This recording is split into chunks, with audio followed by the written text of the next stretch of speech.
Best varicose veins చికిత్సనే పొందండి. నొప్పి లేని చికిత్స కోసం సంప్రదించండి ఎబిస్ హాస్పిటల్. నమస్తే రమగారు. నమస్తే జయ. రమగారు, మనకి భీష్మ ఏకాదశి ఉంది. సో భీష్మ ఏకాదశి అనగానే భీష్ముడు చేసిన ప్రామిస్ ఒకటి, ఆయన అంపసాయి మీద ఉండటం, ఇవన్నీ మనం ప్రధానంగా చెప్పుకుంటూ ఉంటాం. మహాభారతంలో ఎన్నో క్యారెక్టర్స్ ఉన్నాయి కదండి, కానీ ఈయన గురించి మనం ప్రత్యేకంగా మాట్లాడుకుంటాం, ఈయన గొప్పతనాన్ని కదా. ఇంకొకసారి మనం స్మరించుకుందాం. మాఘశుద్ధ ఏకాదశిని భీష్మ ఏకాదశి అంటారు. సంవత్సరం అంతా మనకి ఏకాదశులు కనపడతాయి. తెలుగు మాసాలలో ప్రతి మాసంలోనూ 2 ఏకాదశులు వస్తాయి. ఖ్యాతమైనవి, ప్రత్యేకమైనవి ఉన్నాయిగా ఉండగా కూడా ఈ మొత్తం 24 ఏకాదశులు మనకి ఉపవాస దినాలుగా చెప్పబడ్డాయి.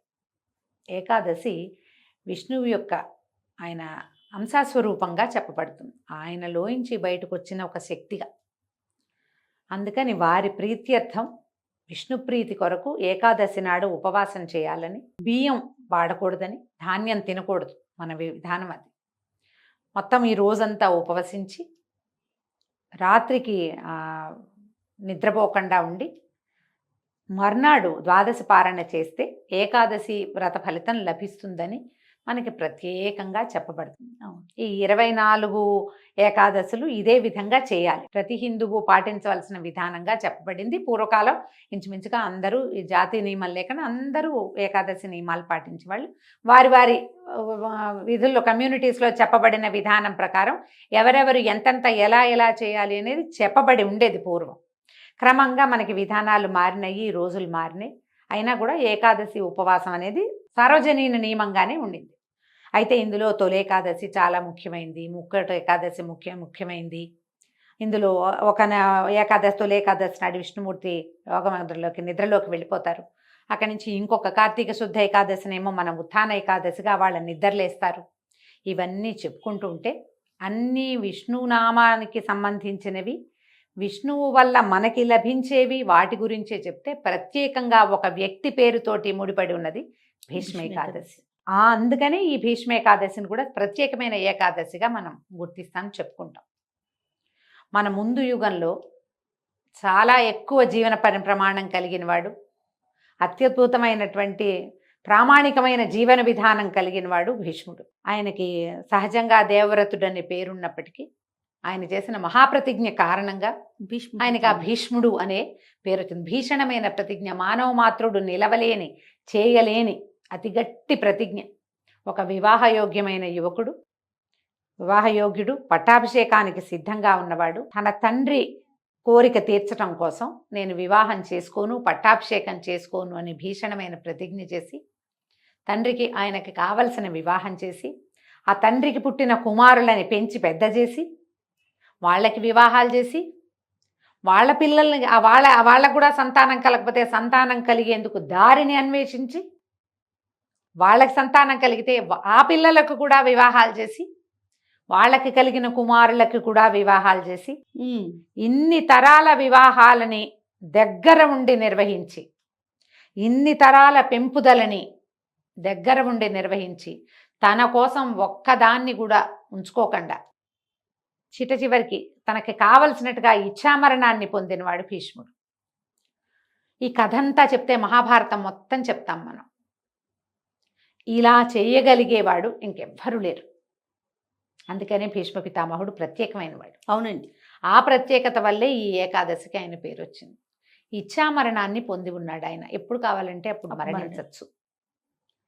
ఆయన చాలా పెద్దవాడైపోయినా మునిమనవలు రాజ్యాలకి వచ్చినా కూడా, మనవలు రాజ్యానికి వచ్చారు, కౌరవులు పాండవులు ఆయన తమ్ముడి మనవలు కదా, తమ్ముడి మనవలు సరే క్షేత్రజులు కానీ ఎలాగైనా కానీ వాళ్ళు రాజ్యానికి వచ్చి వాళ్ళందరూ పెద్దవాళ్ళై వాళ్ళ పిల్లలు కూడా పెళ్ళిళ్ళై వాళ్ళకు కూడా పిల్లలు పుట్టే సమయం వచ్చినా కూడా ఆయనకి ఏమి జీవితాన్ని త్యజించాలన్న ఉద్దేశం అది ఎప్పటికీ కలగల. ఆయన హాయిగానే ఉన్నాడు. ఎప్పుడైతే కురుక్షేత్ర సంగ్రామం జరిగిందో, కురుక్షేత్రంలో గాయపడి ఆయన దెబ్బతిని పడిపోయినాక అప్పుడు ఆయన తనకి ఉన్నటువంటి ఇచ్ఛామరణం అనే వరాన్ని ఆయన పొందారు. ఇది ఈయన యుద్ధం మొదలుపెట్టిన 10వ రోజున పడిపోయారు. కురుక్షేత్ర యుద్ధం. ఈ కురుక్షేత్ర యుద్ధం ఎప్పుడు మొదలైంది ఇవన్నీ మనకు తెలిసినవే. మార్గశిర శుద్ధ ఏకాదశి నాడు గీతా జయంతి జరుపుకున్నాం మొన్న మనం, 2 నెలల క్రితం. అవును. మనం ఇప్పుడు మాఘశుద్ధ ఏకాదశిలో మాఘానికి ముందు పుష్యమైంది, పుష్యానికి ముందు మార్గశీర్షం. మార్గశీర్ష శుద్ధ ఏకాదశి నాడు గీతాచార్యుడు భగవానుడైన కృష్ణ పరమాత్మ అర్జునుడికి గీతను బోధించారు. తెల్లవారాక ఆ రోజు నుంచి యుద్ధం మొదలైంది. అప్పటికి 10వ రోజున భీష్మ పితామహులు పడిపోయారు. పడిపోతే ఆయన మరణించకుండా తనకి మరణాసన్నమైన రోజున ఏ రోజున తన ప్రాణాలు విడవాలో అది ఆలోచించుకుని, ఇది దక్షిణాయనము, ఉత్తరాయణ పుణ్యకాలం వరకు నేను జీవించి ఉండి నా ప్రాణాన్ని విడిచిపెడతానని చెప్పి ఆయన ఒళ్ళంతా బాణాలు గుచ్చుకుని ఉంటే నాకు ఒక సరైన శయ్యను ఏర్పరచమంటే మనవడైన అర్జునుడు, ఏ అర్జునుడి బాణమైతే ఆయన పడిపోవటానికి కారణమైందో అదే అర్జునుడు పరమ భక్తితో ఆయనకి ఒక అంపశయ్యను ఏర్పరిచాడు. ఆయనకి గుచ్చుకున్న బాణాలకి ఇంకా కొన్ని ఆసరాగా వేసి ఆ బాణాల మీదే ఆయన శరీరం ఉండేలాగా ఏర్పరిచి ఆయన్ని ఒక శిబిరంలో ఉంచారు. ఆ శిబిరంలోనే ప్రతిరోజు అందరూ వచ్చి ఆయన్ని కలుసుకునేలాగా ఏర్పరిచారు. యుద్ధం పూర్తయిన తర్వాత కూడా పూర్తయిపోయింది. సుయోధనుడు కూడా పడిపోయాడు. రాజ్యం మొత్తం పాండవుల వశమైంది. ఈ భీష్మ పితామహుణ్ణి ప్రతిరోజు వెళ్ళి చూశారు ధర్మరాజాదులు. ఆయన దగ్గరే ఈ రాజ్యం ఎలా చేయాలి, ఈ దేశాన్ని ఎట్లా పరిపాలించాలి, భగవత్ తత్వం ఏమిటి, మోక్ష మార్గం ఏమిటి, ఏ నీతితోటి రాజ్యాన్ని పరిపాలించాలి, ఇలాంటి విషయాలన్నీ కూడా ధర్మరాజు భీష్ముల వారి దగ్గరే నేర్చుకున్నాడు. ఈ వెళ్ళిపోయే రోజున ఆయన విష్ణు సహస్రనామాన్ని అందించారు. శ్రీకృష్ణుడి అనుగ్రహంతో ధర్మరాజుకి బోధించారు విష్ణు సహస్రనామం. మహాభారతం ఎంత ఉద్గ్రంథము, అత్యద్భుతమైనది, చాలా పెద్దది. దాంట్లోనే మనకి భగవద్గీత అందింది, దాంట్లోంచే మనకి విష్ణు సహస్రనామం కూడా అందింది. భగవద్గీతను గీతాచార్యుడు అందిస్తే ఆయన అనుగ్రహంతో భీష్ముల వారు ఈ విష్ణు సహస్రనామాన్ని అందించారు. ఈ సహస్రనామాన్ని అందించిన తర్వాతే ఈయన ప్రాణాలు విడిచిపెట్టారు. భీష్ముల వారిని తప్పకుండా ఈ రోజును తలుచుకోవాలి. మనం గీతా జయంతి ఎట్లా చేసుకున్నాం, ఈ భీష్మ ఏకాదశిని విష్ణు సహస్రనామ జయంతిగా చేసుకోవాలి. మామూలుగా ఏకాదశికి ఎట్లా ఉపవాసం ఉంటామో చక్కగా ఉపవాసం ఉండటం.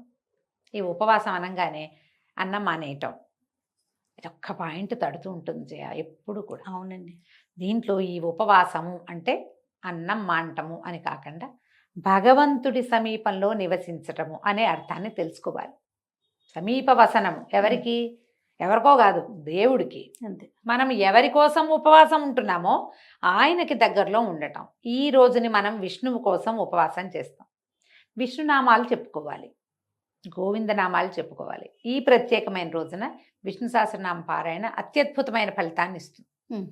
మన దగ్గర విష్ణు సహస్రనామం పుస్తకం ఉంటే పుస్తకం చక్కగా అట్ట మీద, ఇప్పుడు ప్లాస్టిక్ అట్టలు వస్తాయి, శుభ్రంగా తుడిచి ఒక గంధం బొట్టు పెట్టి 2 పువ్వులు పెట్టి అర్చన చేసి పూజ చేసుకుని ధూపం చూపించి అప్పుడు పుస్తకం తెరిచి విష్ణు సహస్రనామం చదువుకోండి. కోశ పూజ అంటారు దాన్ని.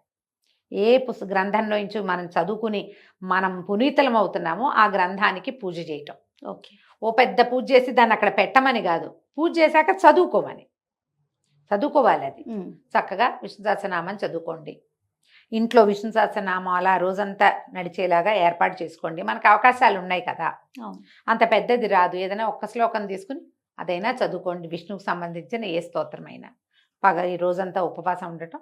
ఒకవేళ మీకు రాత్రికి కుదిరితే జాగరణ చేసే అవకాశం ఉంటే జాగారం చేయటం. రాత్రి జాగరణ చాలా అవసరం, చేస్తే మంచిది. మర్నాడు పొద్దున 12 గడియలు దాటకుండానే చక్కగా వంట చేసుకోవటం. ఎవరైనా బ్రాహ్మణోత్తముడికి భోజనం పెట్టగలిగితే సాటి వాళ్ళకి ఎవరైనా, బ్రాహ్మణుడి కంటే బ్రాహ్మణులకనే కాదండి, మీ అవకాశాన్ని బట్టి సాటి వారికి ఎవరికైనా రండి, ఇవాళ మేము ద్వాదశపారాయణ చేస్తున్నామని ఫ్రెండ్స్ని స్నేహితులు కూడా పిలుచుకోవచ్చు. వాళ్ళకి భోజనం పెట్టి మీరు భోజనం చేయండి. ద్వాదశి నాడు పగలు నిద్రపోవద్దు. సహస్రనామ పారాయణ చాలా ముఖ్యం. మీకు కుదిరితే ఎవరైనా 2-3 పుస్తకాలు ఉంటే ఎవరికైనా చదువుకోవటానికి ఇవ్వండి, అది కూడా చాలా మంచిది. మీ అవకాశాన్ని బట్టి ఈ భీష్మ ఏకాదశి పర్వదినాన్ని సుసంపన్నం చేసుకోండి. ఒకవేళ ఉపవాసం ఉండలేని వాళ్ళు, ఓపిక లేని వాళ్ళు, మందులు వేసుకునే వాళ్ళు, గర్భవతులు, పెద్దవాళ్ళు, చిన్నపిల్లలు, పసిపిల్లలున్న తల్లులు చేయకపోతే ఎలాగా, ఇలా చేయకపోతే మాకు కుదురుతుంది, చక్కగా కుదురుతుంది. ఉపవాసం అంటే దేవుడికి నివేదన చేసిన వస్తువులు మాత్రమే తినండి. ఇది ఒక ఈజీ మెథడ్. పొద్దున్నే వంట చేసేసుకోండి, నివేదన చేయండి, అదే తినండి. మధ్యలో బిస్కెట్లు తిద్దామా, చాక్లెట్ తిద్దాం, బాదం పప్పులు తిందాం ఏమనుకోవద్దు. పళ్ళు గిళ్ళు ఏముంటే పళ్ళు కూడా దేవుడికి నివేదన చేయండి, అవి పుచ్చుకోండి. ప్రసాదం తింటే అట్టే తప్పులేదు, ఉపవాసం కిందే వస్తుంది. సహస్రనామం తప్పకుండా చదువుకోండి. మీ అవకాశాన్ని బట్టి ఈ రోజుని సుసంపన్నం చేసుకోండి. తప్పకుండా రమ్మగారు. నమస్తే. నమస్తే జయ.